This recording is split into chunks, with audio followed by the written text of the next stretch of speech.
Each part of the knife has a specific task to perform. The shaman probably pulled all of these factors together better than anybody else in the society.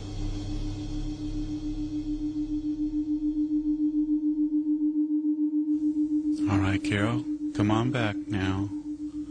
Come on back to the booth here in the lab. It's time to be ending the session. You've been gone quite a while now. Come on back. That's better. I can see that you're back now. Very good.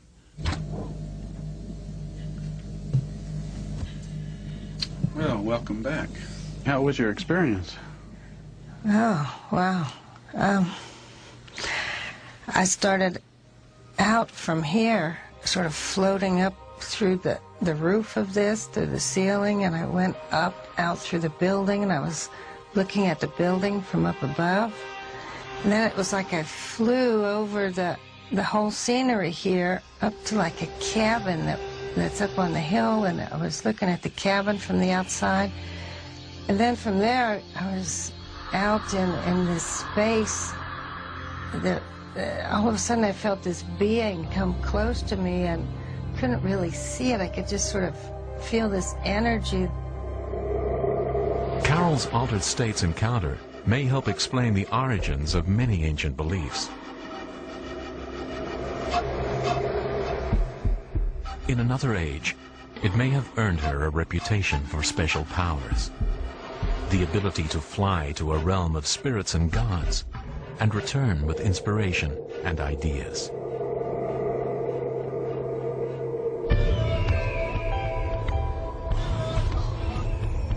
Flying dreams are sometimes associated with venturing to other realms and collecting information.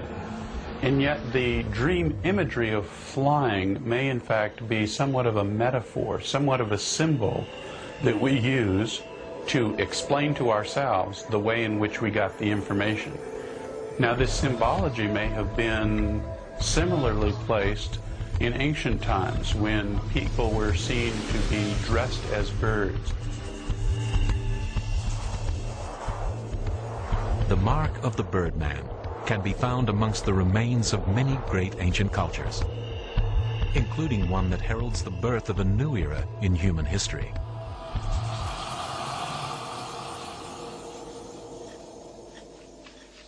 In Turkey, archaeologists study the oldest urban settlement yet discovered, Çatalhöyük. I was info between walls. Yeah, I saw that actually, a big area of info there. Built 9,000 years ago, its honeycomb of mud brick houses sprawled over 30 acres. This site marks a turning point in human development, the dawn of civilization. Here we find the first evidence of organized agriculture, alongside traditional hunting and gathering. So at this very, very important moment in human development, when they shift from a hunter-gatherer mobile way of life to a settled farming way of life, we get an insight into their beliefs, their ideas, their thoughts, their perceptions of the world. That's why perhaps Çatalhöyük holds the key to an understanding of this important shift in human history. Project director Professor Ian Hodder says shamanic ritual played a central role in life at Çatalhöyük. Excavations reveal many of the houses were also used as shrine rooms. We can visit them today in virtual reality. One entered them by going down a ladder into a chamber, and then one crawled through a small opening into a deeper chamber, and then through another small opening into a deeper chamber. Professor Lewis Williams believes shamans associated the underworld of caves with their ability to fly. But at Çatalhöyük, he says they no longer relied on nature's launch pads. They built their own.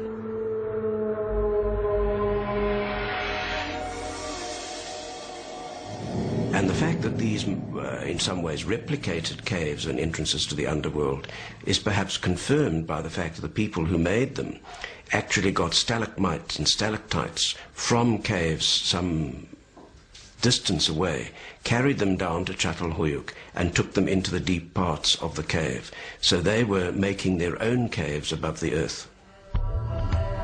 In these rooms, researchers believe shamans performed their rituals, entered altered states of consciousness, and flew to the spirit realm.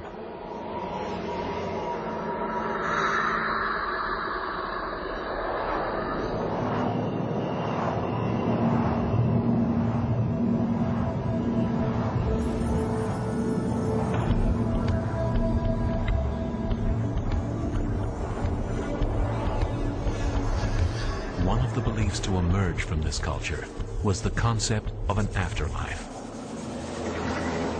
With permanent settlement and agriculture, the power of animal spirits diminished.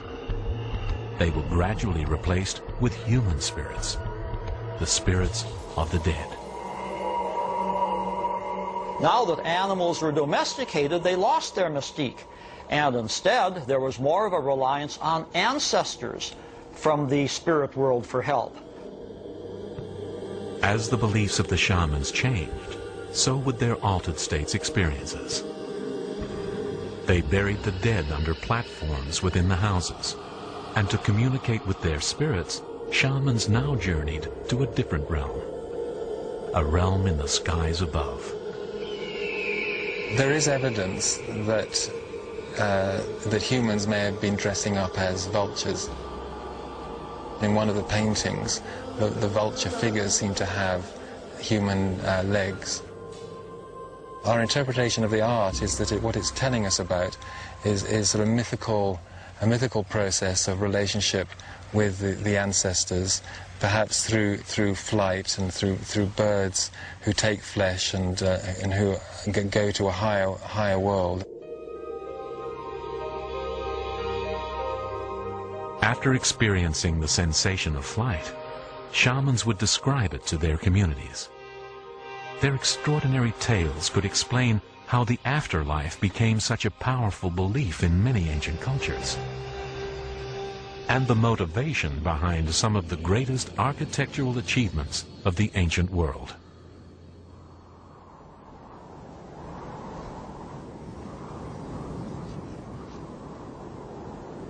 On the remote island of Orkney, north of Scotland, is the remains of an ancient village called Skara Brae.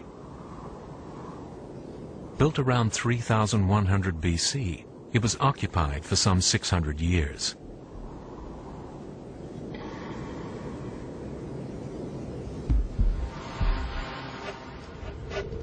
As at Çatalhöyük, it's thought shamans here believed they could commune with the dead. But at Skara Brae, shamanic flights to the afterlife were not launched from simple shrine rooms. On ancient Orkney, the people used launch pads of unprecedented sophistication. This grave, known as Maes Howe, is one of the finest structures of prehistoric Europe. Its simple grass covering hides a chamber built from a complex arrangement of stone.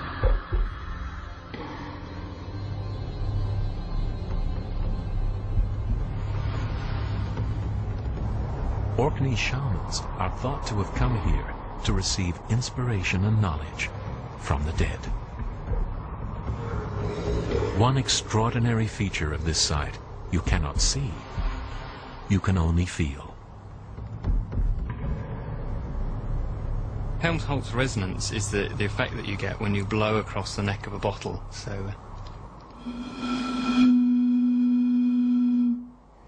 And that's the same effect that we'd expect to get in a tomb like Maes Howe, with the column of air in the neck of the bottle being the column of air in the passage, and then the sort of volume of the bottle being the actual main chamber of the tomb.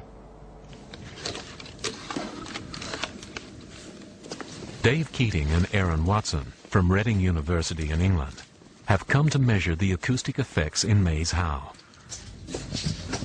It's possible the Helmholtz resonance inside this passage grave could alter the consciousness of those within, and explain why ancient Europeans believed they could talk to the dead.